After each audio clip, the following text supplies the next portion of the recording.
Hello everybody, welcome to another episode of Rebreak Radio. This is episode 34. My name is Dennis and today I'm joined by Carl. Hello. And Leo. Not the same Leo. This is not the same Leo as last time, so it might be a little bit confusing. So this is Leo R, the other one is Leo A. He's the other half. They haven't fused yet. Yeah, they haven't fused yet, so... I am R, as in the right Leo. Sure. So tell everyone a little bit about you. What's your favorite game and what do you do? So I'm studying game development. In the same course that we are? In the same course as you're going. My favorite game is Xenoblade Chronicles. It's an old-time favorite. And yeah, that's about it. I work at the store when I got the time, and I'm just a chill dude. You play games too. I play games. And no, he does. He just has a favorite game, but he doesn't play them. He hates games, actually. That's why he's here making games. He actually really hates them. But yeah, cool. So what have you been doing recently? So recently I've been working on a project that we all have. My project is a top-down action adventure set in like the world has been corrupted by crystals, and the main character needs to control this power in order to prevent the corruption. Cool. So yeah, recently we've all been playing a bunch of games. Last week we were supposed to be talking about New Super Lucky's Tale and the Stretchers, but we're going to do that this week. But first of all, we're going to talk about the one game that the entire internet is flaming about, and that is Pokémon Sword and Shield.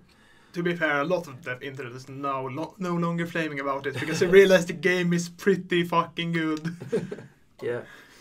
So, Carl has been playing most of it. I've been playing a little bit of it. Leo hasn't played any of it, but he has played Pokemon games in the past. Yeah. So let's talk about it. How do we feel about this game? Well, I completed it. No spoilers. No, I'm not gonna spoil anything. I can just talk about my experience without going into specifics. Yeah. But I completed the game. I finished like the main story. I beat the champion. I saw the ending credits. That's my thing for beating a Pokemon game. And I really enjoyed the journey. I also took it at my pace, so to say. And the game has a lot of charm that other Pokemon games doesn't have. Like, the Pokemons have a personality when you combine how they act when they're in the wild, when you see them walking around on the routes or in the wild area, when you're in the Pokemon camp. They're like they're friendly with each other, or they're mean to each other. I've seen a Pokemon kick a Togepi once. Oh no! That was really weird, and I Jesus. felt bad. But yeah, that's a gift people have probably already seen, and it's also a spoiler for those who don't want to see all the Pokemon from the beginning, or whatever. But yeah, they have a lot of charm this time, and the whole story in general is pretty simple. But they've taken a lot of influence from the anime. Because now the story is all about being the best in the Galar region. And that's beating the champion, who in this story is the unbeatable champion, basically. He has been champion for however many years he's been champion for, basically. So the whole story is just get to him and beat him. And I personally enjoy a simpler story for Pokemon. Yeah, I think I'm going to enjoy that too. While it can be fun to have some more like complex stories, it's also like, why is this 10-year-old solving like beating like a massive criminal mastermind? I mean, to be fair, this time we don't know if you're 10-year-old or older. Because the character looks like older than 10-year-old. Yeah, but they never tell you how old you are. Like 10 is like the assumed age because of the anime, but like if you actually look at the canonical age of the avatar character in a lot of the Pokemon games, it's more like it ranges from like 12 to 17. I know that you're like 15, 16 in Generation 5. Yeah. Because that's like a more mature Pokemon game. Yeah. But I think you're probably a bit closer to 14 in this game. I know that canonically you're 10 in Sun and Moon because they tell you, or 11 maybe, I don't know. They said 11 or 10 you take the island journey, but this time it's just, hey, you take the gym challenge when you get endorsed by someone. Yeah. More or less. Yeah, that's the thing that kind of differentiates the gym challenge in the Galar region version versus other regions. In this one, you actually have to be endorsed to go to do the challenge. So it's not like in the other games where it's like, hey kids, let's do the gym challenge, and it's like, why do you have a gym if you get like beaten by a 10-year-old on their first try, you know? But this time it has more of this feel that it's this like prestigious challenge. Yeah, and there's also a lot of good reason for when you pointed out the whole why do you have a gym when you get beaten by 10-year-olds.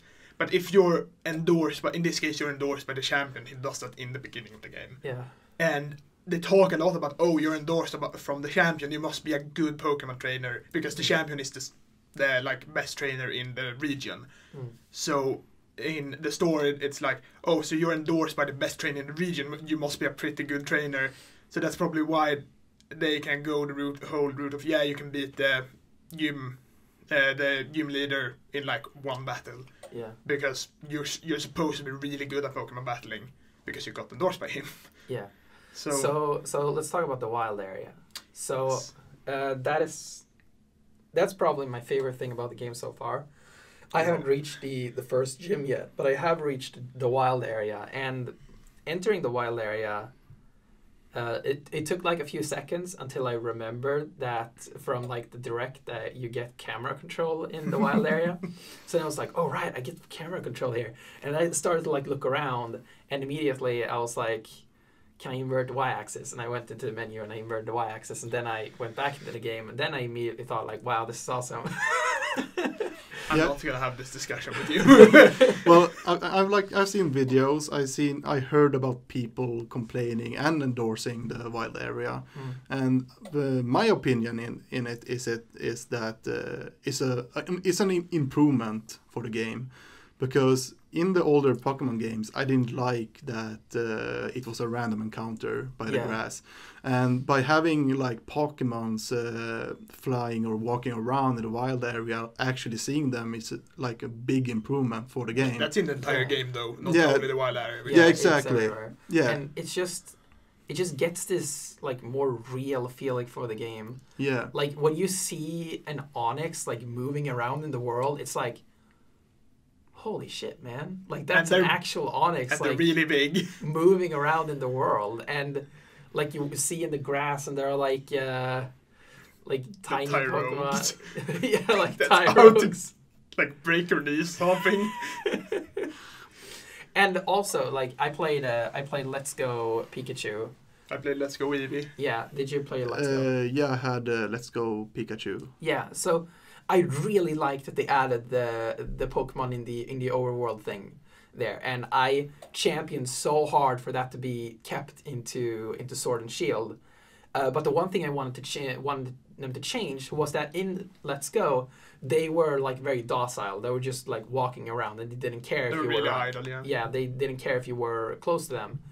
And in this game, they do care. Like, they will either run away or hunt you down. They can also, some Pokemon that are more, like Stuffle, for example, they can get the little question mark over the head, and they just slowly walk up to you, and then look at you. Yeah. And then you stand around you, and then you can have, like, a conglomeration of Stuffle just surrounding you, so you can't get out of there.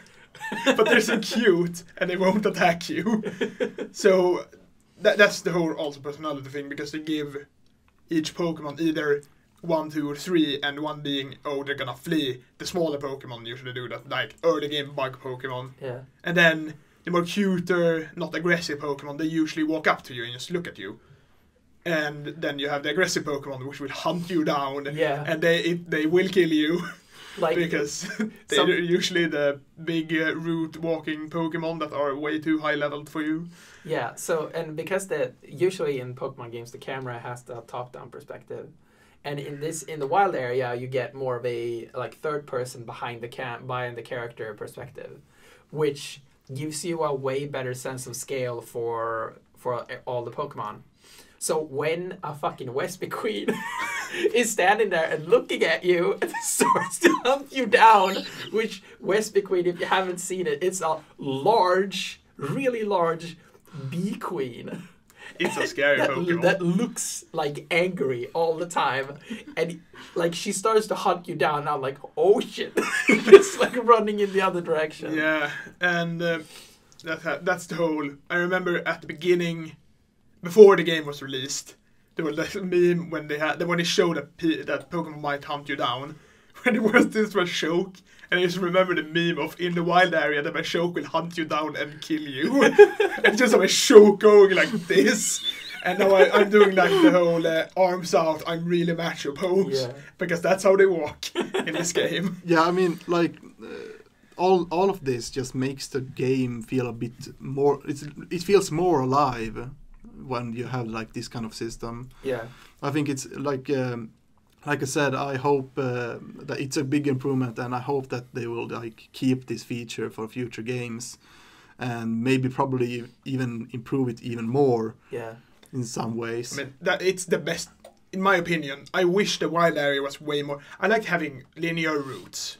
Don't get me wrong, but I wish the wild area was more. It's really large, by the way, because you have seen like a third of it, and there's like 2 more thirds, and they're crazy. Yeah. Anyway, I wish the wild area was more. Like, some routes could have been part of the wild area. Yeah, I think so too. Because when you get to the wild area, you usually don't just go there to get to the next route. You can do that. You're boring if you do that, sorry. But most players would probably go out there and be like, oh, I'm in the wild area now. I'm going to spend a lot of time here, like training my Pokemon, catching new Pokemon. Yeah. Because they differentiate what Pokemon will spawn depending on their weather, and the weather randomly changes depending on which day it is, stuff like that. And then you have the raid battles in there. Yeah, I haven't tried it. You should do that. The AI is terrible, but in the beginning they work well enough. Yeah, when I've leveled up more, we can do. When you're not scared of spoilers. Yeah. So let's address some of the controversies with the game. Which should we start with? Because oh boy, let's just bring out the Bible here. Yep. Yeah. Bam. Yeah. Should we? We can start because we found the whole thing with. They pointed out that they reused models. Yeah. However, we managed to find you or Leo, not this Leo but the other Leo. Yeah, there are some models that are remade. Yeah, because we looked at the polygon count and the whole nice. We looked at the polygon count, we looked at the topology and all that, and we saw that they were more detailed. They had better like flow in them. Yeah, I mean, I don't see the problem of them reusing some of them. The problem was that they said they had to remake them, and then a lot of them weren't remade. Oh, okay. That's the problem. Not that they reused them, but they said they wouldn't reuse them, and then they reused them. I think it's like why they did that was probably because of the time pressure they had to finish the game, and they realized that they didn't have enough time to actually finish every model. It's like 1.5 million reason for it. The big issue is that people felt like Game Freak lied to them, and to be fair, if they do say we have to remake the models and then just import the old models, they have straight up lied. Yeah, because that can't really be defended. However, they haven't just straight up they haven't straight up gotten every single old model in there. They have made new models for some of the older Pokemons in there. So it wasn't a complete lie, and you have to check through every single Pokemon and every single the wireframe of them, and I don't think anyone really wants to go through 400 plus Pokemon to see which ones are old and which ones are new. Yeah, so this is not necessarily a widespread controversy of the game, where it's one of my like big gripes with it, and that is that cutscenes are not voice acted, and it is extremely distracting. So the entire game starts with this cutscene of the Chairman Rose. Yeah. Right. Yeah. In like a stadium, and he kind of acts as that normal like Professor Oak conversation in the beginning of like every Pokemon game. This is a Pokemon. Yeah. And this is what we do in this and region. it's like a weird ass balloon elephant. Oh yeah, that one. I don't remember the name of him. And the thing is, like, he adjusts his like tie or something, and then gets ready to talk, and then he talks, and nothing comes out, and it's just text on the screen, and it's like perfectly voice acted. Like you can see on his lips how he's like actually pronouncing these words, and there's just no sound. It is so disorienting. Like I wasn't reading what he was saying. I was just focusing on the fact that he's not talking. And I feel like the amount of cutscenes, like this kind of cutscene, are so few and far between in this game that why aren't they voice acted? They made some weird decision with the cutscenes. I'm not gonna spoil any cutscenes, but towards the end of the game, there's a lot of scenes that happen that sometimes they have had it in older games where they have like a still picture that's a different artistic representation of what's happening. So it's like a 2D image that's like drawn up. And some of those could have or should probably have been a pre-rendered cutscene, because they have pre-rendered cutscenes for sometimes when you go with the train. I haven't gone with the train except for the times I needed to, because you get fly really early, which I appreciate a lot. But yeah, those are. Actually, there is only a few that are pre-rendered, to be fair. But there are some that should be pre-rendered when they aren't. Yeah. For some reason. And this just kind of this indication of generally how Nintendo franchises work, where they have a really hard time growing up. Yeah. Like it took Zelda like multiple generations before they got voice acting. Oh boy. They could have added voice acting in something like Skyward Sword. Wind Waker even. Yeah. But that game didn't really need it. It works without it. But Twilight Princess really could have had voice acting, especially because they did like the lip syncing in that game too. And Skyward Sword would have gone up way higher if they had voice acting in that game, because that game is relying on such an emotional story to carry it through, because the gameplay sure isn't. Yeah, differentiate the opinions on that, but who would have guessed? Yeah. But anyway, continue. Yeah, I don't hate Skyward Sword as much as some people do, but I think it's fun to rag on the game. But anyway, but yeah, that game could have really used voice acting, and it took until Breath of the Wild until they added it. Yeah, I can kind of defend Zelda though. But mostly because I think they're scared of doing voice acting, because then they felt like maybe we have to voice act Link. And Link has always been the self-insert character though. Yeah. It's always been a representation of you in this story, and everyone has a different voice for Link. Or you're like me and you have accepted that Link is not a person that talks. Yeah. And for example, if you play Ocarina of Time, I just meant like it's Navi that talks to people. Yeah. But yeah, a lot of people have different thoughts about what people should sound like. Because I remember when Breath of the Wild showed their voice acting, and people were like, this is not what I imagined Zelda sounding like. Yeah. For example. I mean, the voice acting in Zelda, it's okay. It's not the best voice acting, but it's still like, it's acceptable. Yeah, it was there. Like, it was there when you expected it to be. Yeah.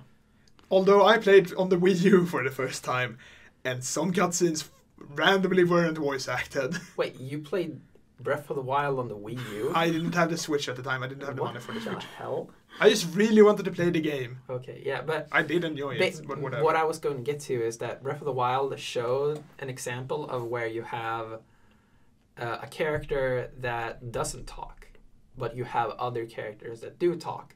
So I feel like Sword and Shield, a game that comes out like a year and a half later, like 2 years and a half later, actually, right?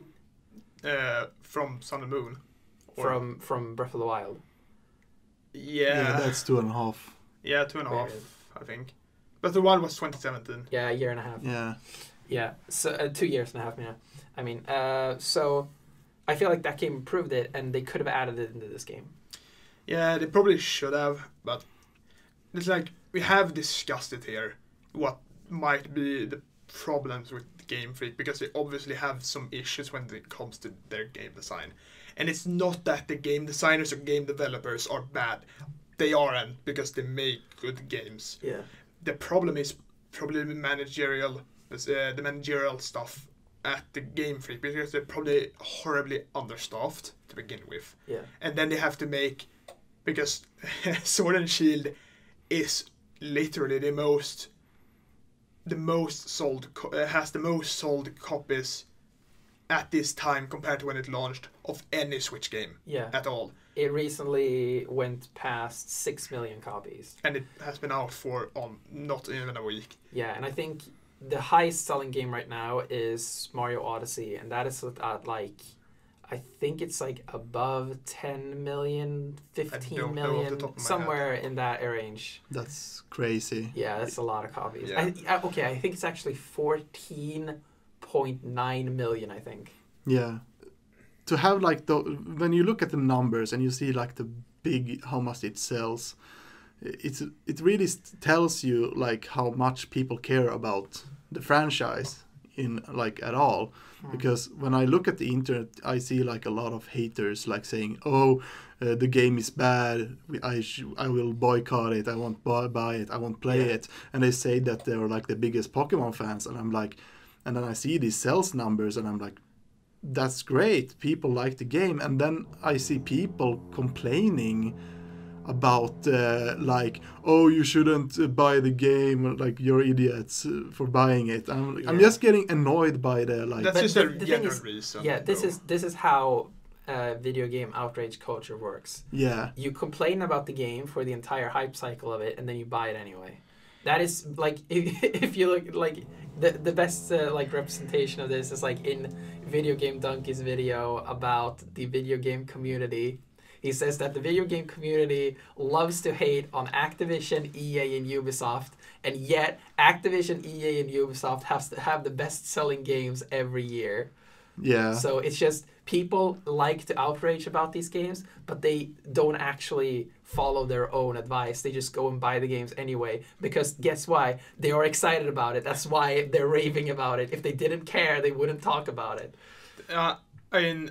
I don't think we should just write off as everyone who's complaining about it are going to buy it, because I trust that there are a lot of people that are really disappointed when they learned that there weren't going to be a national dex, and that felt like, yeah, I'm not going to buy this game because I play it to collect literally every single Pokemon. Yeah. We've already argued that there's a good reason for removing a national dex, and it would happen eventually, so it's just a bandage they ripped off immediately. However, I can understand if that's a deal breaker for someone. Yeah. What I can't understand is people shitting on other people for wanting to buy this game. And I had to stop going online because I felt bad myself because I really wanted the game.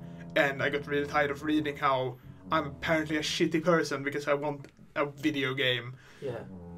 Like, it could be the worst game to exist ever. But we don't know that until we play it, and I don't know it until I play it, and I'm gonna be excited for it if I'm excited for it. And I don't want to feel shit because I want to play a video game. Yeah, exactly. It's like, why complain about the game if you haven't even touched it? Oh, let's not get into that topic. We're not gonna talk about that because of can of worms. Yeah, I'm just saying that I'm not judging a game by its cover. I always want, if I'm gonna complain about it, I'd rather just play it first and feel for myself if I like it or not. Yeah. That's a personal thing, though. Yeah. Because people can see a game and think, no, this looks shit, I'm not going to buy it. Yeah.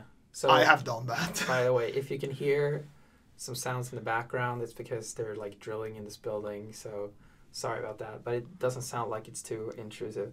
But yeah, one thing that we were pitching about what they could do with Pokemon to satisfy both markets is to like Game Freak could allow themselves to cut down the number of Pokemon in the single player games, where just by production, like they can't create all of these walking and running animations for every Pokemon in the game. It's just not feasible. But by cutting down the number of Pokemon, they can do that, and that's why they did it. So what they could do instead is to create like a Pokemon Tournament Edition, or maybe Pokemon Stadium 3, and have this game be more focused on the competition, where all Pokemon are available, and it's simply just focused on the fighting. So that way, this game would be used in professional tournaments and everything, while the single-player games can be released on a bi-yearly basis or whatever, where it's more focused on the story and the interaction with Pokemon rather than combat. It would obviously still have combat, but this tournament edition or whatever would be focused on that. And please, Game Freak, if you make a new Pokemon Stadium, include the mini games too, because everyone loved them. So now the question becomes, if assuming our thoughts and words are right about Game Freak and the whole the A team Pokemon team is horribly understaffed, do you really want to split them even more to make 2 games? Because already making 1 game, a big game, because Pokemon is a big game, every year is a horrible amount of work. So I feel, but this tournament edition game would be more of like a service. You would create it, and then you would just patch it with new Pokemon. Yeah, it's like when you play League of Legends, they add like just new champions and and they wouldn't even be like working on new champions all the time, like and new Pokemon all the time. Like it would just be whenever the next single player game is done, just throw all the new Pokemon in the game, and it probably wouldn't be that much work. They would be working on the same engine and everything, so it's just transfer all the files and you're done. Probably a little bit more than that, but there are a lot more than that to it. But like I think there's definitely space for that game in the market, like because it would be a game that focuses a lot more on the competitive scene, while also be a game that focuses a lot more on the casual scene. Because one of my favorite things about Pokemon Stadium back in the day is the rental system. How you could just sit down with a friend, pick 6 Pokemon each, and then just battle. And they each had like pre-selected moves and everything. You didn't worry about that, and you just played.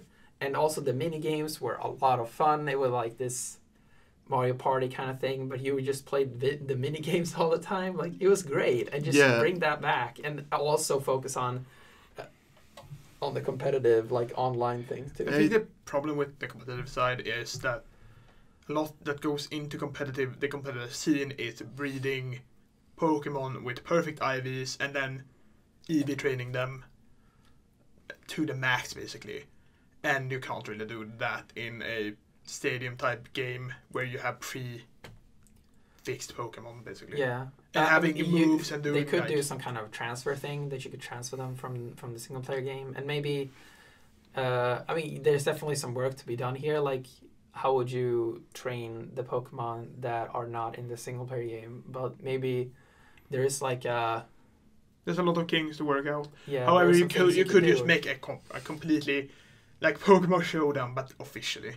Because that you just make your Pokemon more or less and put in, these are my EVs, these are my IVs, these are the level, these are the moves, this is the item it's gonna hold. You could just do that. But yeah. Yeah. But this is a hypothetical thing, so. Yeah. But I think that could really satisfy both sides of the market, and like this tournament game wouldn't require as much resources as a full single player Pokemon game, because most of the work which is in the Pokemon is already done. Yes. Well, they have the core concept, they just have to tweak it more or less. Well, they have to build the game first, but then after doing like the game and the whole core loop of it, they already have how the game is gonna work. Or the core game of it is gonna work. Yeah. So, but yeah. But yeah, in conclusion, Pokemon Sword is a good game, and Shield. Shield is also, Shield is alright, but Sword is the good one. No one that we know have bought Shield. I mean, everyone has bought Sword, at least here. Yes. Well, I think if I'm gonna buy the game someday, I think I'm gonna use Shield, and it's because mostly because of the legendary in Shield. I think it fits better. Dare you like a Pokemon? Wow. Just full stop there. Yeah, how dare you like a Pokemon? But yeah, it's like it's just my opinion. It's like I was not okay with the like Shield being the main first, but it like grew on me the more I looked at it, and then I found out. I do like that design too. The reason why I picked Sword, I mean, was because of the exclusive gym leader. I thought she looks cooler than that ghost. I like the ghost boy. I don't know about him because I had Sword, but I like the ghost. Is it a boy? I thought it was a girl. I thought it was a boy. Anyway, the ghost kid. The ghost. However, the fighting gym leader is, I mean, her design is cool, I suppose. Yeah. She has this weird leather bodysuit. But, Okay, so let's get into the next game, which is New Super Lucky's Tale. New Super Lucky's Tale. So this is a game that went completely under the radar because it was released the same day as Death Stranding. So Oh boy. Oh boy. This is Titanfall 2 all over again. yeah, but this is basically, if you love 3D platformers, especially rare platformers, you should definitely play this game. This game has an insane level of personality, and it's just a fun platformer. It's really cute. I have Yeah. played one level of it, so I can talk like not a lot about it, but again, from my experience when I played the one level, I felt like it had a charm to it. They had this quirky characters. In this level, they had worms, Yeah, they have like this, hillbilly redneck worms that talked really like rednecky, but they were also like a charm to it. Yeah, they because were of really that. adorable and taught like hoogadang digga-dang-a-dooga-dee. Yep. Just And they had weird mustaches, and they Yeah. swept the floor, and the floor in this case being grass. So for some reason they were sweeping grass. But yeah, the level I played was it the first level? no, it's in the second world. Okay, so somewhere in the second world. Yeah. It was it was short and sweet. Yeah. It was like, it's one of those, it's quality over quantity. Yes. A level doesn't have to be really long and really big and really like expansious, but as long as it's a good few minutes are in the level, yeah, I take that every day over an open world-esque game that's not super good. Yeah. So the game has a really good flow to it. The reason why I knew I was going to buy this game is because I was watching Nintendo Treehouse at E3 this year, and I've been like hearing about Lucky's Tale, which was like a platformer for Oculus Rift when it came out, and then I saw Super Lucky's Tale come out on Xbox One, and then when I saw that there was this like new Super Lucky's Tale was like coming to Nintendo Switch, and they were on Nintendo stage to talk about it, and at that time I just didn't have anything to watch or listen to, so I was like, okay, I'll just wait for this one, and I was listening to them, and the creative director, I don't remember his name, but like he was there talking about it, and just the way he talked about the game made me like, wow, they actually understand how 3D platformers work, because the 3D platformers are actually kind of hard to nail. Yes, we're making one we right know now. a lot about making 3D platformers. Yeah, and there are like few outside of Nintendo that have been able to do it. Rare did it once. No, twice. You just have a weird taste, because Banjo is a good game. Banjo is better. Let's Banjo not is good. get it. Anyway, Let's not get into that. But yeah, like there are few people outside of Nintendo that have been able to nail this genre, and Nintendo's been failing as well. I don't think Mario Sunshine is such a great game, for instance. But I mean, Super Mario Sunshine is the only game, and let me quote it, the only game that make me broke a controller. it is not a great game. you're weird. But Anyway. but yeah, like it is a very hard genre to nail, because there are a lot of complexities to it that don't exist in the 2D platforming genres, and most people think making a 3D platformer is just taking a 2D platformer and making it 3D, which is definitely not how it works. And when I was listening to how the creative director for New Super Lucky's Tale was talking about the flow and the feel of the character and all this stuff, and he sounded really, really passionate about it. And I was like, damn, he understands it. Like, I have to play this game. And they were also just extremely grateful for being on Nintendo's stage, because they're clearly very inspired by Nintendo. So, like, it was a huge honor to them to be able to sit here and talk directly to Nintendo and the Nintendo fan base about this game that they've created with just like love and care. And yeah, playing it, I really, really enjoy the game. It definitely has issues, but none of them are really tied to the core gameplay. It's just that some of the levels are kind of boring. That's unfortunate. Yeah, there are some levels that are just straight up mazes, and there are some auto run levels. Those levels are just like the maze levels, because you have this like top down perspective, and it's just really hard to see where you are in the level. So they're really boring, but they're not a lot of them. So I heard that this game was at first in Xbox One, as you said. Yeah, first it was an Oculus game, and then Xbox One. Yeah, exactly. And I think it feels so weird that like a 3D platformer game, like, it's good for Microsoft that they like trying out that kind of genre too, but it doesn't fit for their console. It would have been a more natural selection to just go directly to Nintendo. Yeah, exactly. That's why I would imagine this is how the like selection process for Lucky's Tale worked. Back when they made it for Oculus, it was like, hey, what if we made a 3D platformer in VR? And that kind of has this quirk to it, which kind of differentiates the game. But then, and it was definitely a cool idea. I haven't played it myself, but people liked it back in the day. And then they were like, okay, let's just make a more traditional game. And I guess they had a deal with Microsoft or something. Probably. Yeah, because I don't really see why you would make a game like that on...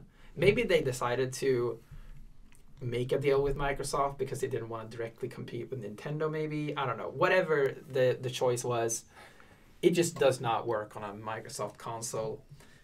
Because most kids don't have Xboxes, you know? Nah, especially now. I feel terrible for saying this, but the Xbox One hasn't done good at all. Yeah. I mean, it's basically no one owns it. If you own a PC, you own an Xbox One. Yeah, it's like right now that when they had released the Game Pass, that you can actually play games from the PC with Game Pass now. It's like the Xbox One feels kind of worthless for me, but if you have Game Pass, the Xbox One is kind of amazing because you get all of these like big variation of games for like what is it, like to €20 or something. I think it's like 10 bucks a month. It's very, very cheap. They sell it for, what is it, €1?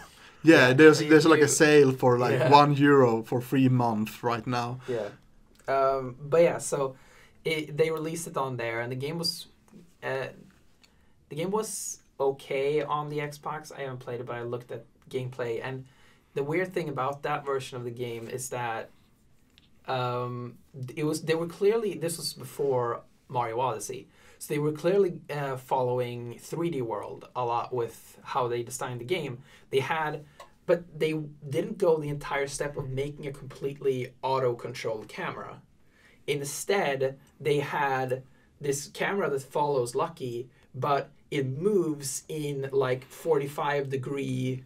Oh God. Movements. That's pan control. No, it was more like if you move the camera stick to the right, the camera would just move 45 degrees to the right. Oh boy.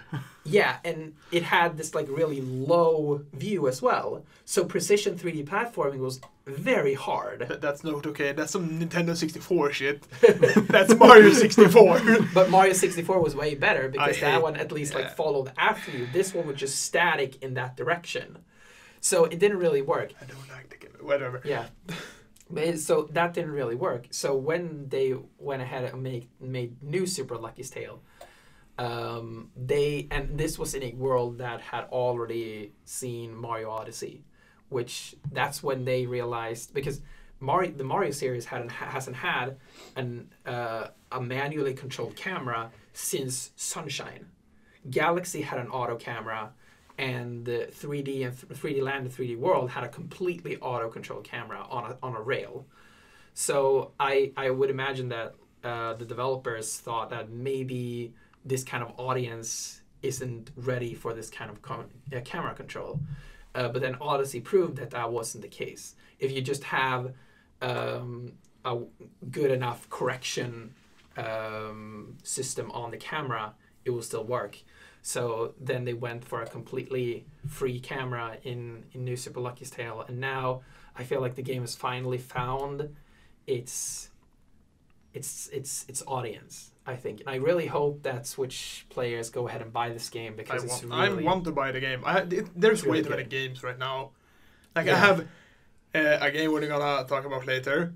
I'm not gonna mention the name because you're gonna hate me probably. Bloodstained. I still haven't played that, and I look forward to it for years. Yeah. And New Super Lucky's Tale now. There's Yeah. so many games, and we're almost out of time for this year. Yeah, and the problem with this time when they released New Super Lucky's Tale is that they released it in the fall. Why did they do that? And on the same day as Death Stranding, like that game, even though these games are in completely different genres for completely different audiences, Death Stranding is so huge that it grabs the attention of everything in the gaming industry. Yeah, it's like when they released Tomb Raider for Xbox exclusive.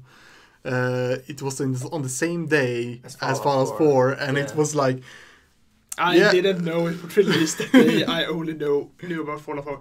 To be fair, for me it was because I have a friend who really liked Fallout, and she was so hyped about that. yeah. So it, like the Fallout franchise like overwhelms the Tomb Raider, because Tomb Raider is a big franchise, but it's not as big as and It's not Fallout. Yeah, it's not Fallout, and just to put some more salt on the wound, it was an Xbox exclusive at that time.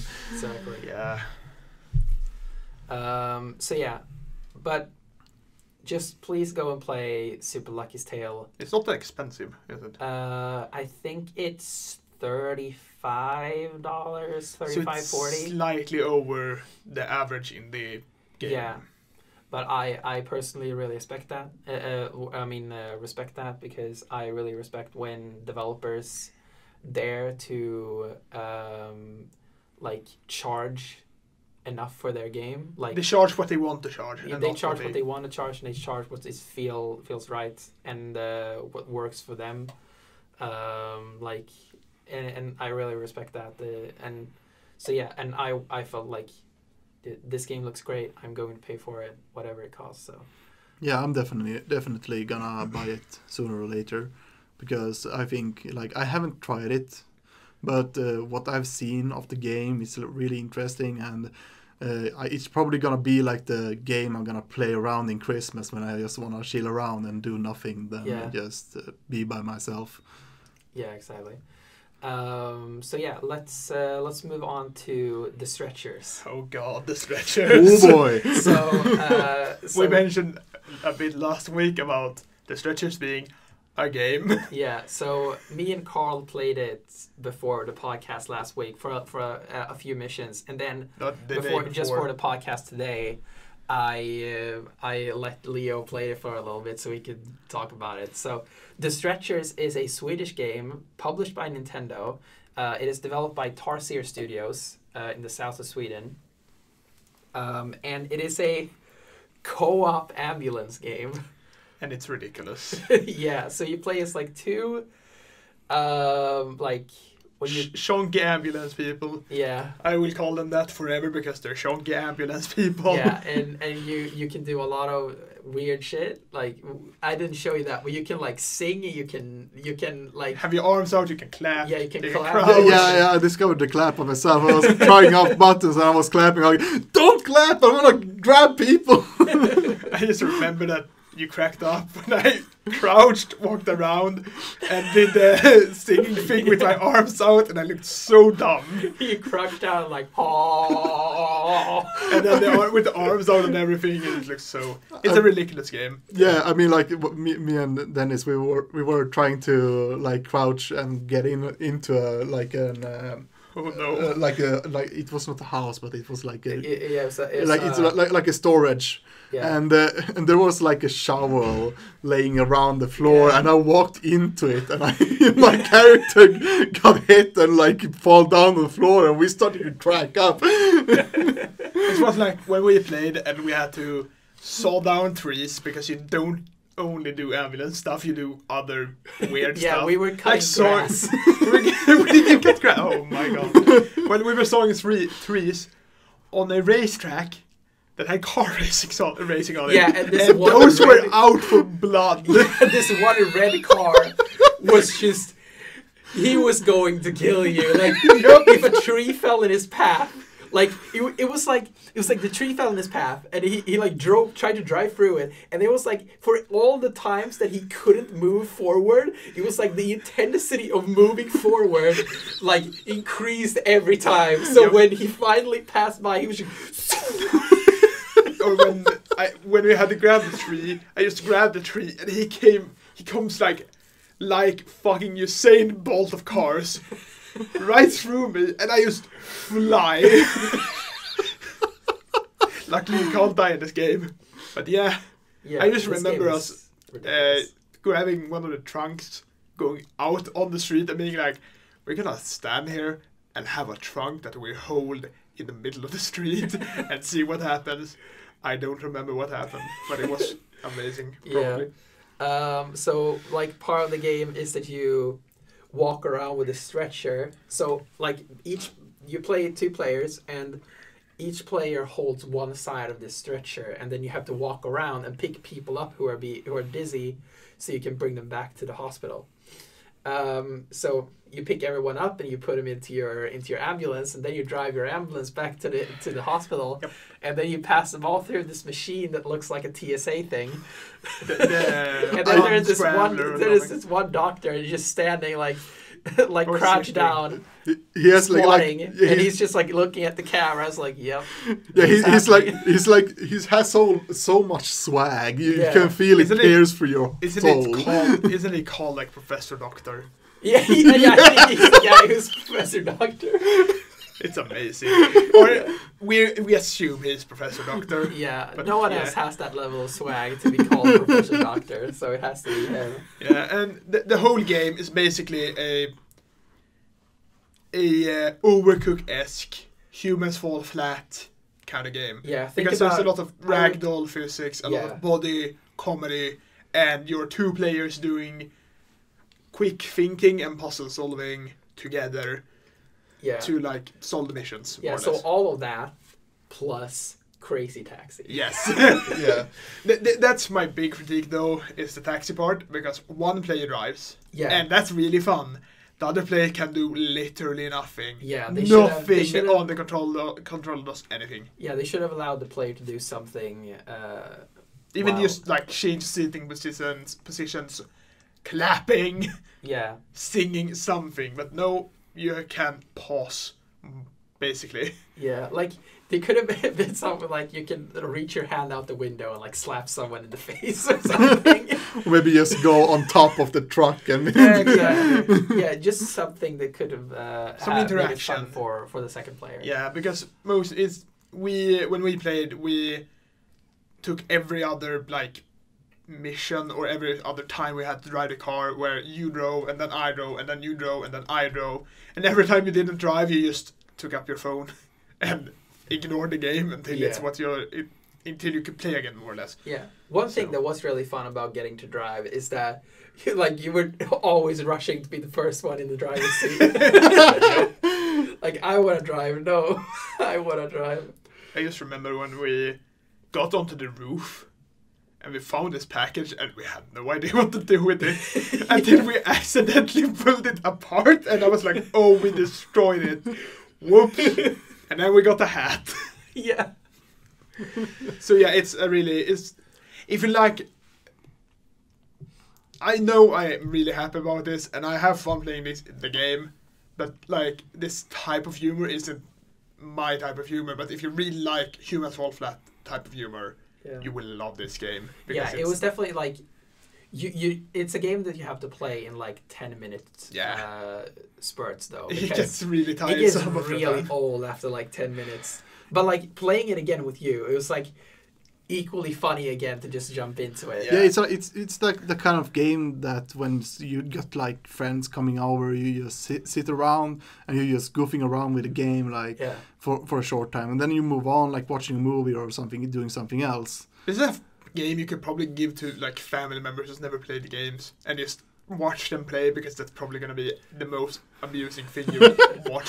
I wouldn't. I'm probably gonna like let my dad and my sister play this at Christmas or something. I'll let my parents do that. That would be amazing.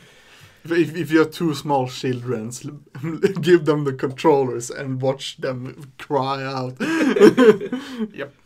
But yeah, and it's also it's a charming game too. With the whole, it's really, the graphics are stylized, super cartoon and stylized. Yeah. The colors pop a lot, and something we really like about it, because you mentioned it's a Swedish company making the game.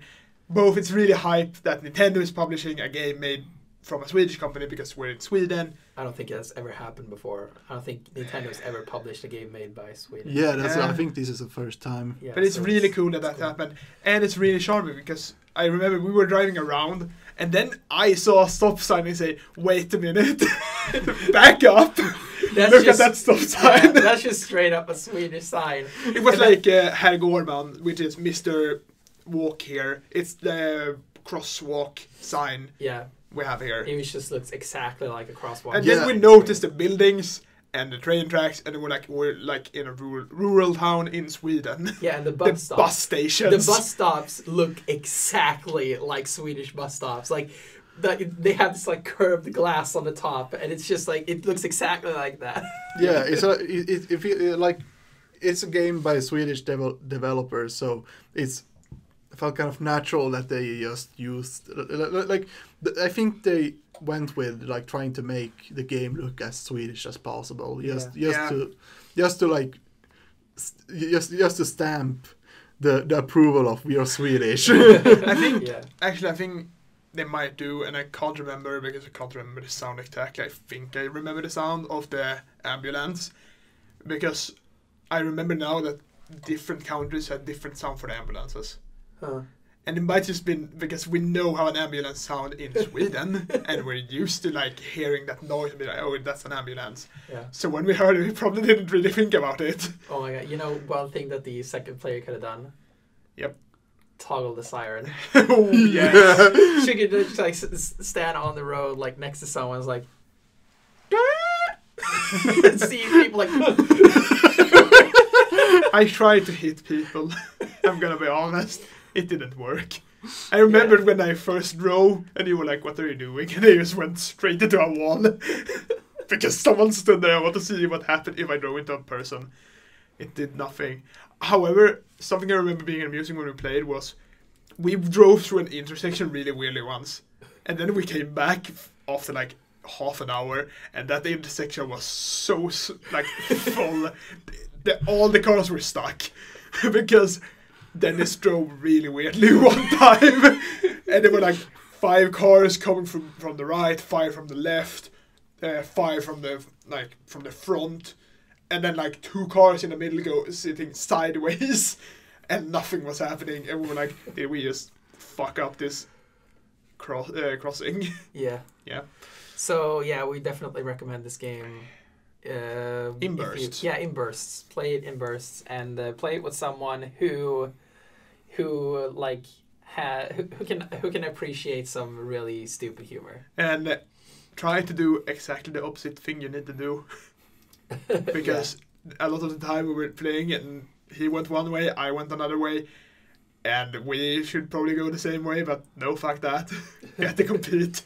Yeah, that's like one of the biggest charm of this game is like a lot of the mechanics in this game requires the like teamwork from both players, and it's just fun that we're trying to control both players trying to control like the I want to be the leader, basically. yeah, so it's The because lawnmower in like, but like I want to go to the left, but Yeah. you want to go to the right. Yeah, I was like, okay, I was- go this way. yeah, I was like trying to like figure out which way do you want to go. I'm like we were trying to, so we went like separate ways all the time. I just remember the bombs. Oh yeah, there are bombs. When I blew myself up, They have to and pick them up like the stretchers, like put them somewhere. I just exploded and then died from having a lot of rocks falling over me. You can't die in the game, but yeah, Dennis said, pick the game up, play it in bursts. It's a fun game. It's not super expensive either, Yeah. and play it with someone who you know have the same type of humor as you, because you will do the same stupid shit. Yeah, definitely. It's a little bit like Jackbox in that way. Like you put a lot of it into it. Yeah. Jackbox is more fun with 28 other people. We should do that again. Yeah. So the last game we're gonna talk about is Star Wars Jedi Fallen Order. Dennis So- Game of the Year, spoiler. Yeah, it is my game of the year. Spoilers.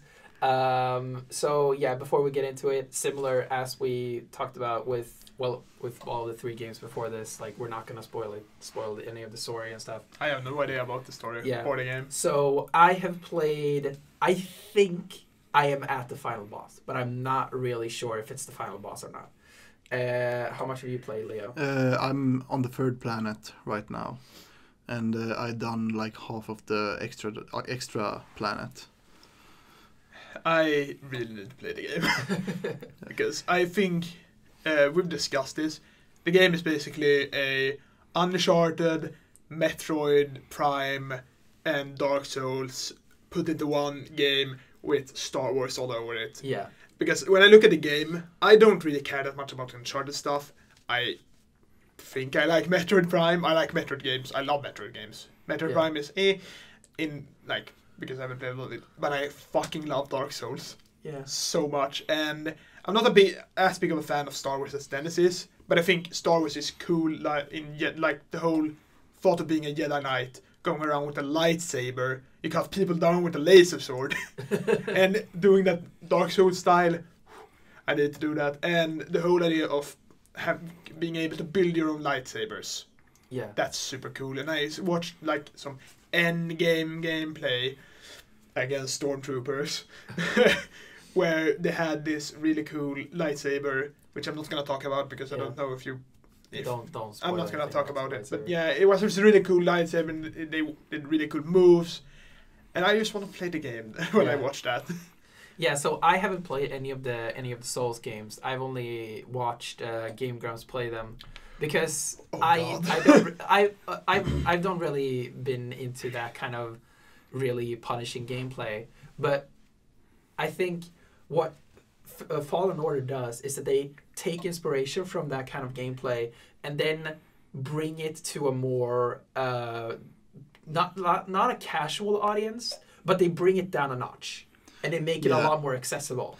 Yeah, because in Dark Souls, like if you die, you lose a lot, like all the EXP all the souls you gathered, and if you die again and haven't gathered them, they're gone.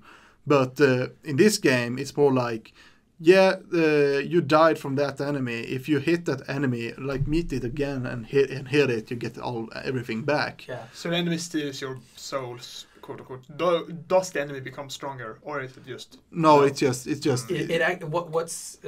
What actually happens is that when you strike that enemy again, your entire health bar, force bar, and your XP, and you get the life bar and health and the force bar goes back to full, and you get all your XP back.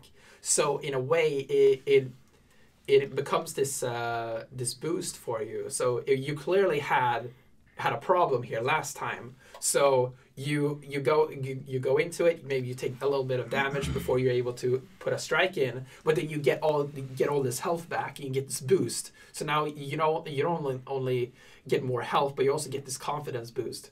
So now you get this you get a better chance of beating us this time. Yeah, and it feels like it's, without making the enemy weaker in any way. Yeah, and it feels like some kind of checkpoint, because if you move ahead in the game and you get stuck in like die by one enemy, and the meditation points that are like the bonfires in this game is far away. It feels more like you have like this struggle to get to the same point, but when you struggled, you have like your low health and everything, and you see that enemy that killed you last time, and you hit it, and everything's like you get recovered instantly, and it feels like, oh, nice, now I can just like continue travel instead of like trying to focus on trying to find the next meditation point. So what you're saying is the game has taken inspiration, more or less, because the whole thing about Dark Souls, and we all know that, but I can just go through it quickly, is that when you die, if the enemy, at least in Dark Souls 3 and in Bloodborne do that, they take your souls, and sometimes they can get stronger, I want to remember. But the whole point of that is that the whole point of the game is that you have to challenge yourself, and if you fail, you're supposed to feel that you failed, you fucked up. You have to deserve to get your souls back, basically. Yeah, here they more twisted into like, if you're able to get back here and get a hit on this enemy, will give you a boost, a little bit of help to beat him. So it's more encouraging that way, but it's still not making it easy. Like if this enemy was very close to a meditation points, for instance, and you hit him without losing any health, you're not in any bit of situation that you were in before. No. So it's very relevant to like, in a way, it's like if this enemy is really far away from a meditation point, you're placed in a way better situation than if you're really close to a meditation point. So it's this kind of very smartly scalable system in a way. Yeah. They've also merged these Dark Souls mechanics, which is like they have this, the kind of combat system that they have in Dark Souls, but also the way that they design the world of like having opening up shortcuts to places and stuff. And they merged that really well with Metroidvania aspects, where you get like, you'll get like the wall run or the double jump or whatever, all these different, or maybe your droid BD1 is now capable of hacking into Imperial technology. So, or slicing, as the Star Wars term is. Yeah. You get to open these paths in this really great way, and you get to unlock the world in a natural way. Yeah, and it gives like this feel of progression, because you've been like in one planet, and there's been like areas you couldn't explore before because you didn't have the ability to do so, and then you go to another planet, you get this ability that makes you be able to explore this planet where you were before, which makes it more like gives you reasons to revisit other like the planets you've been in before, and it gives like so like I said, it gives like this progression of, oh yeah, now I got this power, oh yeah, there was this area in this planet where I couldn't do this exact ability that I have now. So it gives like this backtracking. It gives a good backtrack reasons. Yeah. So I have a question. Yeah, go ahead. The enemy types in the game, is it very samey, or is there actually a bunch of different enemies? That is actually one of the things, because since this is a canon Star Wars game, one of the limitations that they had on them when they made this game is that you cannot have the same species of creatures on different planets, because these creatures are native to this planet. So, for example, a Sleeg from Kashyyyk is not capable of being on Bogano, for instance, because the Sleeg isn't native to Bogano. So each planet needs to have its own creatures, which helps gameplay in a big way, because you meet new creatures all the time, and then they kind of get past this a little bit as well, because there's the Empire, so stormtroopers are in all of the different planets. But it really spices things up, because every planet is different, so every combat encounter with them changes a little bit. Yeah, it's like every time I see like a new enemy, I always struggle with them. It's like it can be just a simple small creature. I'm like, die you little fuck! I'm like, I have like the hardest time killing it because it's so small and I need to get close to it in order to kill it, and I'm like, oh, it's so irritating. But when I actually learn their attack patterns and I learn like how their movement works, and it gets, you just need to get good. Yeah, exactly. So it makes me learn like about the combat and learn about the enemy. The game makes me learn about the enemies and about the combat too. Yeah. So I really like the combat, and one thing that really struck me, like I had a battle against an Inquisitor, so I'll get into the story and stuff later, but the Inquisitors have the Inquisitor Saber, which is from Star Wars Rebels, which is this design where you have like a kind of a regular lightsaber hilt, but they have this kind of circular blade that goes around it, and then like they bring out one blade, it's like zoom, and then you can expand it into a dual blade, so it goes into both directions, and then they have this half circle becomes a full circle, and now it can rotate on its own axis, and it's the most awesome thing in the world. And when I had this battle against one of the Inquisitors, and like I was battling her, and that's in the moment when I realized, like, holy shit, man, they nailed the lightsaber duel experience. Yeah. Like, no, I never thought that a lightsaber duel could feel this good, like this intuitive and this like real and everything, like, because it's really easy to just make a hack and slash Star Wars game when you just like use the lightsaber to slash through.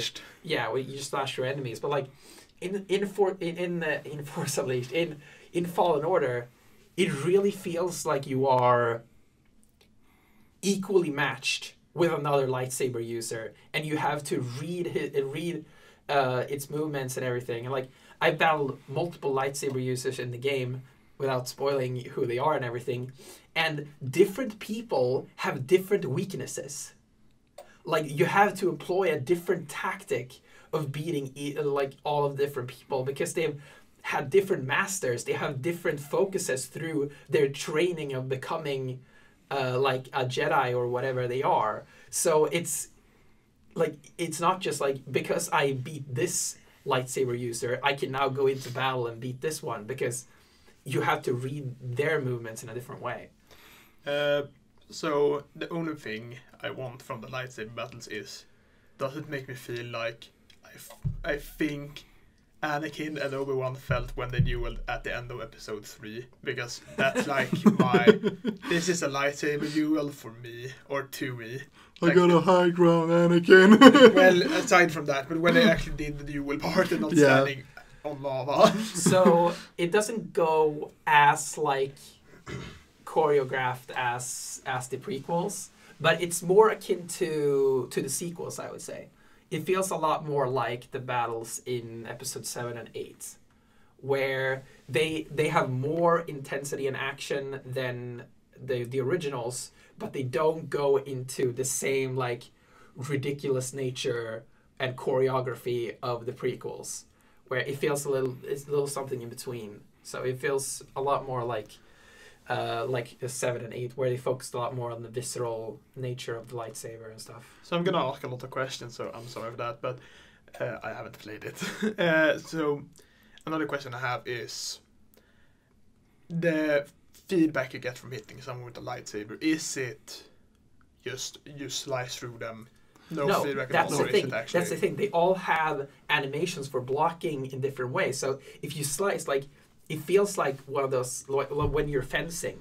Because they will always hit you in that way. You have to find a way to break their block in order to hit them, actually. So it's not like you slice, and then he slice on you. So it's closer to Sekiro then, because Sekiro has the whole thing about you don't really have any health in that game, but you have duels with every other weapon wielder, and you have to take down their guard or the stamina meter or whatever, so you can open up for a critical Yeah, attack. it's Those are instant kills. Yeah, it's not instant kill when you break their stamina, but I suppose it's a little bit more like that. Yeah, it's like you can see the stamina on the enemies, and you have your own stamina, so you can you have to like break their you have to like empty their stamina in order to hurt them. There's an ability in the skill tree that makes you like dodge and attack, which breaks their guard, but it leaves like just one hit, and then they will like continue blocking, and the. Like while we talking about the combat, I really like the flow. I heard that there's people complaining about the animations in the game, but when I did that, I was trying like to look for myself. I was like trying out all kind of stuff. I was like moving the character, trying to like hit like do all the combos, and the animation flow looks really well done. Yeah, I really don't see an issue with I it. don't see how you don't see it, but I'm not gonna get into it because you get really heated about it. But yeah, so let's get into the story of the game without spoiling it. So yeah, please don't. The setup of the story is that this takes place 5 years after the events of episode 3. So they really focus a lot on the effects of Order 66. Because, so if you haven't seen Star Wars Episode 3, what happens in that movie is that the Clone War breaks out in Episode 2, and then it all culminates with Darth Sidious claiming the Republic as his and becoming the Empire, and then he tries to wipe out all the Jedi using the clones that he created himself in secret back in episode 1 or back before episode 2, and then all the clones have these chips in their heads that makes them attack all the Jedi.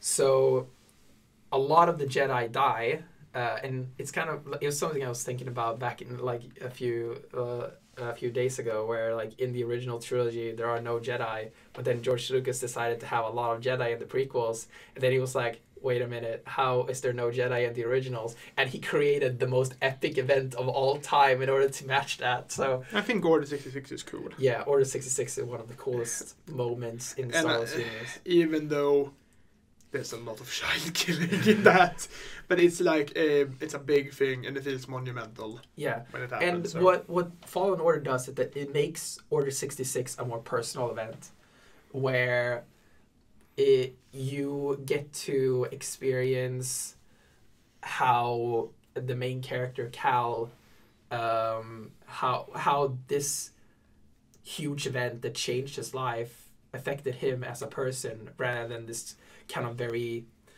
overview way that the movies look at the event. So they take a lot more of a personal and intimate approach to the event in this game, which is very interesting. So yeah, he survived Order 66 and is now in hiding on a planet named Braca, where he is working as a scrapper, taking apart a lot of the the scraps from the war, from the Clone War. So the game starts with this big landscape view of all these Republic Star Destroyers, which is a really cool view. And unlike what all of the reviewers are saying, they're not Imperial Star Destroyers, they're Republic Star Destroyers. Yeah, it's like I just got stuck in the in the first minutes of the game, because I was like looking around the environment, because it's so very well made. It's like the graphics, like the environmental graphics in this game is amazing. Yeah. There's like a lot of detail in everything. I like look at the ships. I look the interiors of ships, and it's like there's so much details. I feel it feels like how much time did I actually have to make all of it? Yeah. So probably a lot. Yeah.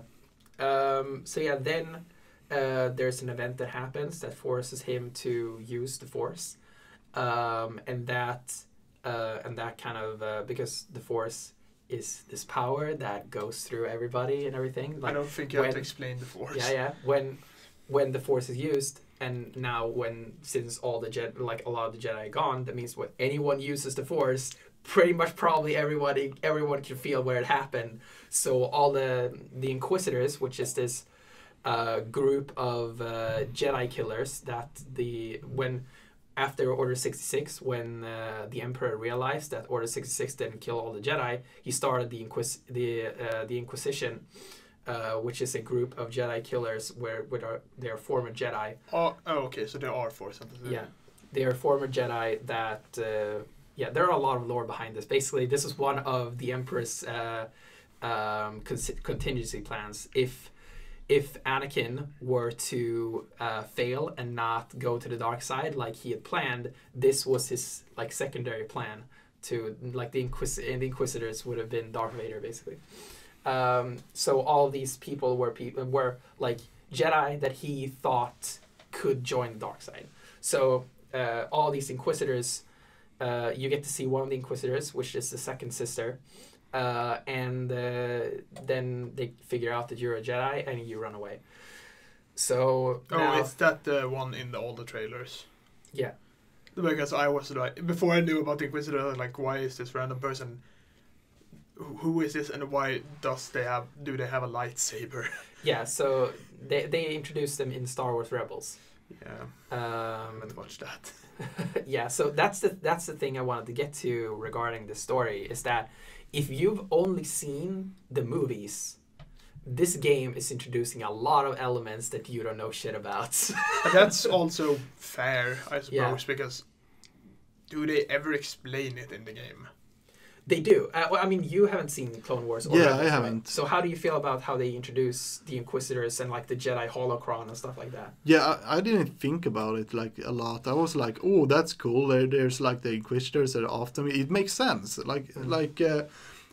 Cal uses the Force. There will be consequences with him using it, and it was just like after he did it, I was like on the edge all the time. Like he has a dream frequency, and I'm like, no, I'm not gonna go there. No, yeah. I'm not gonna turn around. And I turn around, and it was like this amazing moment. I'm not gonna spoil what's happened, but it is a really cool moment. I'm probably gonna download the game tonight. I wanna play it, and I'm getting sick, so I can't play it. But yeah, so the story is really cool. The entire introduction sequence feels like it was brought out of an Uncharted game and someone put a Star Wars coating on it. But then we leave this area in this, so you get to have this like kind of like the beginning of what's the game, the Castlevania game on PlayStation, Symphony of the Night. Yeah. In the beginning of is it no? It's Symphony of the Night. Yeah. Isn't it that? Whatever. Yeah, in the beginning of that game, you have this battle with Dracula that you're supposed to lose. Oh, yeah. Yeah, so they basically do that same thing here with the second sister, and then you escape in this really cool cutscene. But anyway, we're not going to talk about that. But yeah, so after this, you get kind of the rundown of what the entire game is about. And then you go to the first planet, which is Mugano. And here, you're kind of let go and go to that thing over there, and then you just figure it out yourself. Can you win the battle against the second sister there? I don't think so, because So it's one of those you're forced to lose. But the thing is, it feels very natural. It feels natural, because I was fighting her, and I was like getting used to blocking and parrying and stuff. So at the beginning I had some hard time, but when I actually started to learn her attacks, and I was like, yeah, now I'm gonna beat her. Then the cutscene goes up, and I'm like, man, I just want to. But for me, it was different, because I was still kind of trying to grasp how the combat works. So for me, it was like I'm getting so overwhelmed by her attacks. So for me, it was this very natural transition into. That's just a personal thing, I suppose. But I don't really like forced loss battle. But because they usually don't feel like you're losing. You're like, I'm winning, and then you lose. And you're like, but it's thank you. The way they do it here is that they at least don't have you like go to the end of her health bar and then you lose. It's more like they cut off the battle before you can get there. Yeah, so like it feels a little bit more. I natural. didn't even get her to half. Maybe not even one. Yeah, one Thank fourth. you, thank you for the challenge. I think Yeah. I got like a fifth through or Yeah. something like that. I just wish one time when a game has this that they would have, oh, you managed to kill her.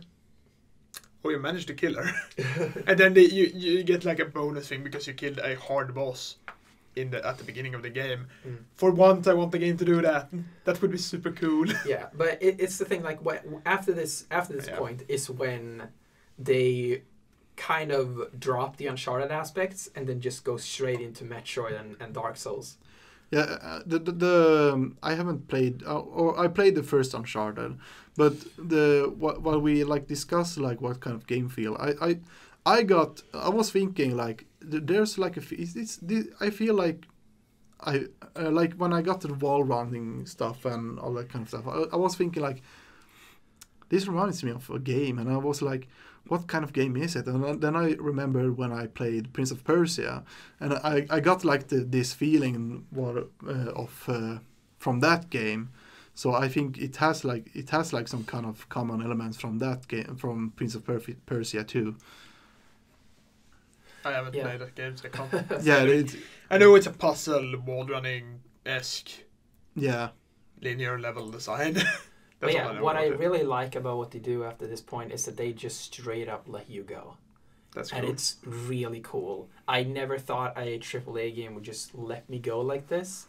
And also, another thing that I really like about it is that there is no fast travel. If you have to get back to the ship, you have to actually get back to the ship. And it's great because you don't only just find things on the way back, but it just makes this world feel more real. I'm not gonna it's say anything on that. Because I think the great thing about it is because when you get to the destination in the first planet, when you go back, it's like you can take another route, and it doesn't feel like like you're backtracking because, and I think that's on all the planets because I don't feel like I'm like trying to rush back. It's like, now I got this power, I got this force power, and now I can explore more on this planet. And when I actually have to go back to the ship, then I'm going like, yeah, why should I just not like, I can just travel, explore all the areas that I couldn't before. Yeah. Anyway. Am I allowed to mess with weird force powers in the game? Or is it like, oh, you get force push, you get force pull, you get that is. force time stop. Yeah, you have the force time stop. You get the force pull and you get the force push. So are those the at only least force that's moves? the only ones that I've unlocked that I am pretty far through. Oh my god! But there's a lot of like things you can interact with those force powers. So yeah. So what is really cool about it is that the force pull and the force push, they work like they have a wind mechanic in the game. So when you force push something, it's like you're pushing this physical puff of air through your hand. So it is very integrated into the systems of the game. Like there is a plan. You've been on Cepho, right? yeah. Yeah. So in the dungeon on Cepho, there are like wind puffs. Yeah. Like wind vents, and this is a completely physical system. So if you put something there, it's going to fly. And the force pull and the force push works the same way. It's all like physically integrated, and it's very impressive. To be fair, that's just a logical, natural thing. Yeah, you can't really exactly. push something with force. You push the air. Yeah, but that's the thing. Like it has this very Breath of the Wild feel to it, where you think something is going to happen, and it will. It has this very logical sense to it, which games don't usually have. That's good. Yes. So, yeah, I would, if you really want to dedicate and get into this game without and really prepare for it, I would recommend watching the Clone Wars and the Rebels. An entire series just to play a game. I'm gonna play the game. But if you were really that dedicated, then you would do that, because while the game is really good at explaining what everything is, there's one point in the story, and I'm not gonna spoil what it is. That there's one point in the story that would not be as cool if you haven't seen this one particular episode of the Clone Wars. Yeah, but And if I told you guys to watch it, it would spoil the moment. So yeah. But I think that even if you don't know anything about like from the series, there is a lot of lore that you can like find and unlock by just playing the game, which makes you like maybe it's not immersive for everyone, but I thought like when I found something, I was like, what is this? The like Cal and what was the robot's name? The BD1. Yeah, BD1. Yeah, BD1. They're having like conversations about about when they like discover something. Yeah. And that's like amazing because even if you don't want to read about it, they always like have a discussion about it. And when you look at the archives that you get in the main menu, you can like go back and read about it, even if you just heard about it. Yeah.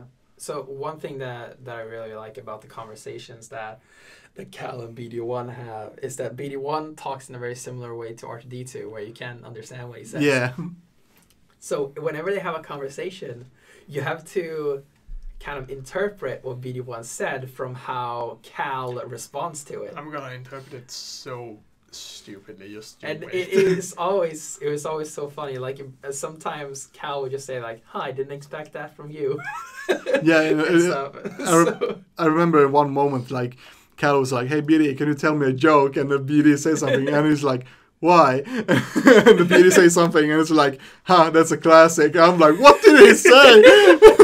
It was funny because I didn't understand. I didn't know what kind of joke he told me. That's my favorite thing about Star Wars is that people used to understand droids. Yeah. And they never explained why they just do. Yeah, and that's also the thing. They're like, there's this other character that they introduced later in the game, and like she talks to BD1. BD1 says something to her, and she's like, "I can't understand you." Nice. So yeah, it is a great game. I'm really enjoying it, and the only reason why I haven't gone into and finished the game is because I wanted to play some of Pokemon Sword and Shield before I went into this podcast. You're never gonna finish Sword and Shield, are you? No, I am going to, but I want to finish. Christmas right now, I think I'm gonna keep playing Sword and Shield. But then I want to get into Fallen Order and finish that game. But it's just like this boss battle that I'm at in Fallen Order right now. It is so hard. I do not see any future where I can beat this challenge. So yeah, it's gonna be interesting. That's another thing too. Like the great thing about Fallen Order is that when you choose like the difficulty, they show like a scale of what the difference is from every difficulty. That was very interesting. That was really interesting, and I was like, it's like it gives me a more understanding of how my experience will be. Yeah. So I chose the what was it? The next hardest Jedi Master. Yeah, Jedi Master, because that's the one I have too. Yeah, because it was the most balanced in my opinion, and it really has these challenging moments. Sometimes it just kind of, like there are easy enemies in the game, but at the same time there are like these enemies that you actually have to learn and understand like what they are doing. There was like on the first planet there was like a hidden boss that I found. You found it later. Yeah. Bugdo. Yeah. So I found it. And I died from it, and I was like, "What the fuck?" Oh, is that frog thing? Yeah, it's a big frog, and it killed me by just 2 hits. It kills me by 2 hits, and I was like, "Holy shit!" And I was stubborn. I was thinking I'm gonna kill that thing, and it made me really like trying to like learn it moves and dodge at the right time. Yeah. So you want to know a fun thing about Bugdo? What? When he brings his tongue out, if you force stop him, Yeah, you yeah. can slice his tongue off. Yeah, You yeah. spoiled this boss for me. How dare you? Yeah, but I I was like, I'm gonna play it on Jedi Grandmaster difficulty. I don't know if that's the correct name. I'm just guessing. And I'm gonna give you a story on Monday. No, I would play Jedi Master. Don't go harder than that. It's gonna very look- challenging I'm gonna for me. look I what- think. Yes, But I have way more experience with this like Souls-esque kind of game than you though. That's why I say if you think Jedi Master difficulty is the right difficulty for you, that's why I want to try Grandmaster, because I have more experience. I'm going to be better at those types of games than you because you haven't played as much as me. But what's the difference between difficulties? Yeah. The difference is the damage that the enemies do, and the Parry time. Yeah, the parry time, and then what was the third? I don't remember what the third one was. Yeah, I think maybe it's damage delivery. Yeah, I think the damage like. Yeah, you see these 3 meters and Jedi Master is the one that is completely balanced. So that's why I picked that one. I'm gonna shit. I'm going to try Grandmaster. And can you change the difficulty in game? Yeah, you can change it. And I can just change it if it's actually just a stupid difficulty. Yeah. So one thing that I read about the game is that if you pick it on, I think it's called storybook difficulty, the easiest one. Yeah. Yeah. And I read an article that said like, you should really try this game on the easiest difficulty because it makes you feel like a killing machine. So it's like, and this one article was like talking about how if you play it on like Jedi Master or like one of the easier difficulties, the easier ones feel like Force Unleashed and the harder ones feel like Dark Souls. So it's like very interesting how just changing the difficulty makes the game feel like 2 completely different games. Well, Force Unleashed was a power trip. Yeah. That's why I was talking about force power, because I just want to zap people. I know I'm a Jedi. Let me zap people. Let me make my choice of being a Sith. Yeah. So. But yeah, let's. In conclusion. I am going to try the game. Play this game. It's Yeah, really great. There are some backlashes, like people complains about like. People complain about everything. Yeah, they complain we about. talk about this in Pokemon. Yeah. We don't need to talk about complainers. Yeah, but it's like they think like what was it, the face. Facial animation. Yeah, the facial animation, or like they think that's bad, but like in comparison to other games, it's not that bad. It's okay. I think it's at least in like the upper half. Yeah, it's acceptable, and like I told before, like about the animations, like I don't complain about the animations in the game. I think they're good at least. So one thing I do want to warn people about is that if you have a base PlayStation 4 or a base Xbox One, the performance it's a pretty okay 30 FPS. Like I would say like 95% of the time it's a 30 FPS. And then if there are like 10 enemies around you, it can go down. But it happens very infrequently. However, the one big issue that happens frequently is streaming stutters.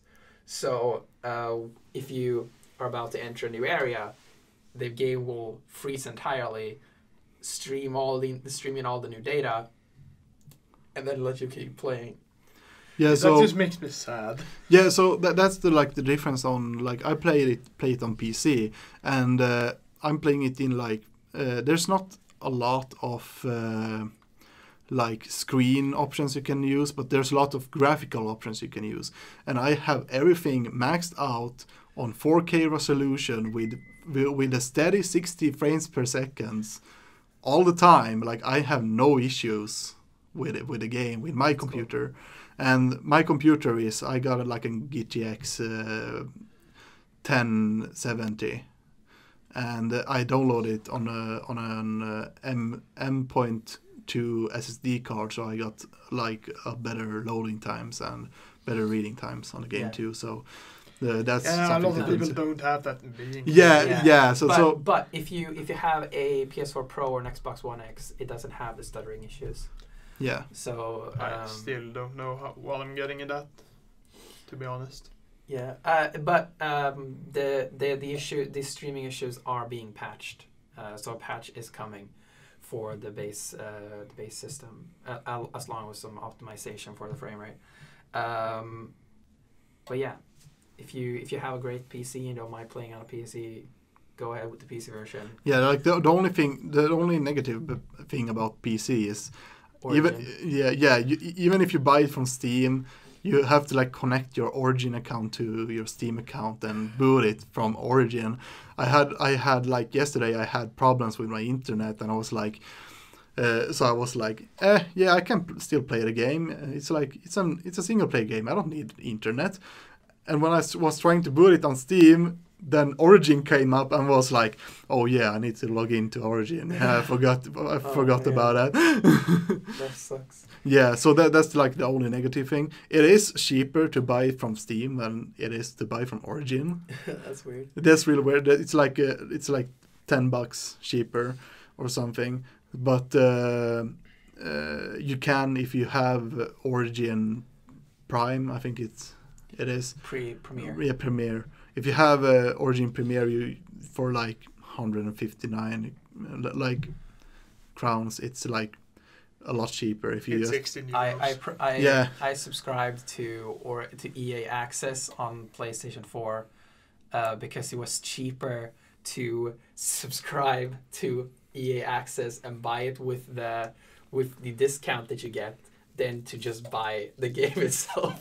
Yeah, exactly. That's dumb. So there's like I'm gonna discontinue that subscription because I sure don't want EA Access. yeah. So it's like you can get it with cheaper like in a cheaper way if you don't want to spend like $50 or $60 for the game. So if you have a PC that can actually run with that game. So yeah, in conclusion, play the game. It's great. But yeah, that's pretty much it for this episode. Where can people find you guys if you want to be found?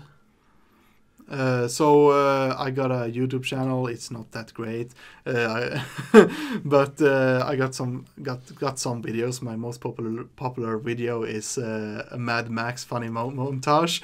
It has like I think I'm up to 4,000 views on that video. It's I'm kind of surprised that people still watch it. Wait, you played the Mad Max game? Yeah. How have you not? That's like one of my low key favorite games.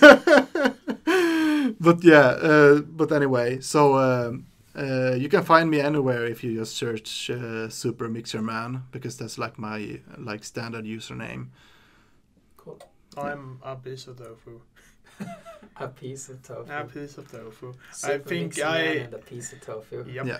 I do have a YouTube channel, but I never upload on it. I did years ago. So if you want to watch old stupid Let's Play Back in the day when I played, I'm the youngest one here. But yeah, you can find me on Twitter just liking stuff, dumb stuff. Now it's Pokémon memes. And sometimes Fire Emblem memes. Only sometimes. Okay, yeah. You can find me at Dennis_Lofgren on Twitter. Follow me if you want to listen about, you want to hear about video games, technology, Apple, and Taylor Swift. So. And Star Wars. And Star Wars. And get really upset about this Twitter handle. You mean my Twitter bio? Whatever. Where I state what the best Star Wars movie is. He is objectively wrong. Go to my Twitter to find out. But if you know... And then follow him. Yeah, follow me too. Please do. But yeah, we'll see you again in the next episode. Bye.